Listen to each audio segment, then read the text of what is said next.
राघव एक युवा था जो बड़े सपने देखता था, लेकिन उसकी एक ही समस्या थी, सुबह जल्दी उठना। हर रात वह खुद से वादा करता कि अगली सुबह जल्दी उठेगा, लेकिन जब अलार्म बजता तो वह बस 5 मिनट और कहते हुए उसे बंद कर देता।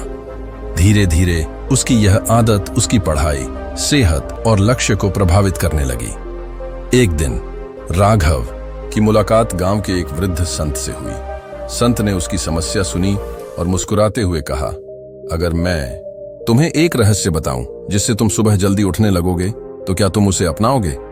राघव उत्सुकता से बोला, बिल्कुल बाबा, कृपया मुझे वह रहस्य बताइए।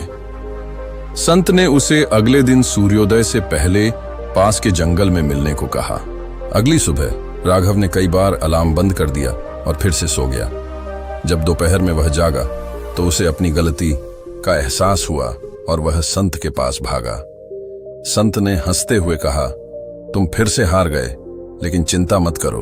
अगर तुम अपनी जिंदगी को बदलना चाहते हो तो अपनी सोच बदलनी होगी। फिर संत ने उसे एक कहानी सुनाई। एक बाज का अंडा गलती से मुर्गी के अंडों के बीच चला गया। जब वह चूजा निकला तो उसने खुद को मुर्गियों के साथ बड़ा होते देखा। वह सोचता था कि वह भी एक साधारण पक्षी है, लेकिन एक दिन उसने आसमान में एक शक्तिशाली बाज को उड़ते देखा। वह मंत्रमुग्ध था और मुर्गियों से पूछा, क्या मैं भी उड़ सकता हूं? मुर्गियों ने हंसकर कहा, हमारा जन्म सिर्फ जमीन पर चलने के लिए हुआ है, उड़ने के लिए नहीं। बाज का चूजा यह मानकर अपनी पूरी जिंदगी जमीन पर ही बिता दिया, ये जाने बिना कि उसके पंख भी उसे ऊंचाइयों तक ले जा सकते थे।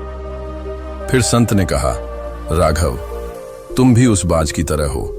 तुम में क्षमता है, लेकिन तुम अपने पुराने आलसी विचारों की वजह से खुद को सीमित कर रहे हो। जब तक तुम खुद को मुर्गी समझते रहोगे तब तक उड़ नहीं पाओगे। राघव को बात समझ आ गई। उसने अगली सुबह जल्दी उठने का संकल्प लिया। इस बार जब अलार्म बजा तो उसने बहाने बनाने के बजाय एक नई सोच के साथ उठने का फैसला किया। धीरे धीरे उसकी यह आदत बन गई और कुछ ही महीनों में वह अपनी जिंदगी में जबरदस्त बदलाव महसूस करने लगा।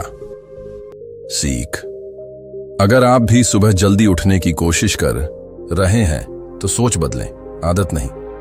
खुद को आलसी मानने की जगह अपने अंदर उस बाज को पहचानें जो ऊंचाइयों तक उड़ सकता है। एक मजबूत कारण और आत्म अनुशासन के साथ आप भी अपनी जिंदगी बदल सकते हैं। अगर आपको यह कहानी अच्छी लगी तो इसे लाइक करें, अपने दोस्तों के साथ शेयर करें और हमारे चैनल को सब्सक्राइब जरूर करें ताकि आप ऐसी और ज्ञानवर्धक कहानियां सुन सकें। मिलते हैं अगली कहानी में, तब तक खुश रहें और सीखते रहें। धन्यवाद।